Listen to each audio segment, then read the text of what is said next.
আপনারা অফিসিয়াল ওয়ারেন্টির সাথে এই ফোনটা ক্যামেরার জন্য চোখ বুজে নিতে পারবেন, যেখানে কিনা 50 মেগাপিক্সেলের মেন ক্যামেরার পাশাপাশি 50 মেগাপিক্সেলের সেলফি ক্যামেরা রয়েছে।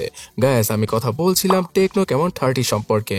এই ডিভাইসটা অফিসিয়াল ভাবে সবচেয়ে সেরা ক্যামেরা সেটআপ অফার করছে আমাদের। রিয়ার সাইডে শুধুমাত্র যে 50 মেগাপিক্সেলের ওএস যুক্ত ক্যামেরা সেটআপটা রয়েছে সেটা দ্বারা স্টেবল ভিডিওগুলো শুট করা পসিবল, তার পাশাপাশি 60 এপিএসও আপনারা ভিডিও শুট করতে পারবেন। ফটোগ্রাফির ক্ষেত্রে 50 মেগাপিক্সেলের সেলফি ক্যামেরার দ্বারাও মাথা নষ্ট করা ছবিগুলো তুলতে পারা পসিবল হবে। সো যারা কিনা ফোন দ্বারা ভিডিওগ্রাফি করে থাকেন তাদের জন্য এটা বাজেটের মধ্যে সেরা অফিসিয়াল ক্যামেরা স্মার্টফোন। তবে হ্যাঁ, আল্ট্রাওয়াইড ক্যামেরা থাকলে ফোনটার পেছনে ভালো হতো। 2 মেগাপিক্সেলের একটা ফালতু ক্যামেরা দিয়েছে 50 মেগাপিক্সেলের ক্যামেরার সাথে। সো ক্যামেরার পরে ডিসপ্লে নিয়ে জানাচ্ছি। 6.78 ইঞ্চি সাইজের 120 হার্জের অ্যামোলেড প্যানেল ইউজ করেছে টেকনো এখানে। ক্যামন 30 স্মার্টফোনটাতে ফুল এইচডি প্লাস রেজলিউশনের ডিসপ্লেটা পাওয়া যাবে। আর এই ফোনটার ডিসপ্লের বেজেল একদম পাতলা মানে চিকন, যেটা দেখে অনেকেরই পছন্দ হবে। এক কথা বলতে গেলে ডিসপ্লের কোয়ালিটি বাজেটের মধ্যে বেস্ট।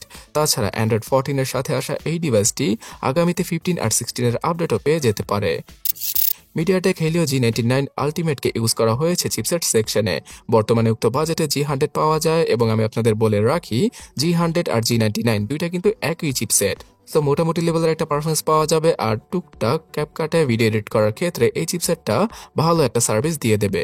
এছাড়া গেমিং এর ক্ষেত্রে 40 এপিএস আপনারা পাবজি আর মিডিয়াম গ্রাফিক্সে ফ্রি ফায়ার খেলতে পারবেন। 8 জিবি র্যাম, তার সাথে 256 জিবির ইন্টারনাল মেমোরি। এই স্টোরেজটাই অফার করছে টেকনো আমাদের 24-25 হাজার টাকায় অফিসিয়াল ভাবে। 8 জিবি র্যামের সাথে আরো 8 জিবি র্যামকে যুক্ত করে মনে মনে 16 জিবি র্যামকে ইউজ করা পসিবল এখানে। দুইটা 4G সিমের সাথে একটা এসডি কার্ডকে 1000 জিবি পর্যন্ত ইউজ করা পসিবল। ক্যামন 30 কে পাওয়ার ব্যাকআপ দেওয়ার জন্য 5000 mAh এর ব্যাটারি, তার সাথে 70 ওয়াটের চার্জিং স্পিডকে ইউজ করা হয়েছে।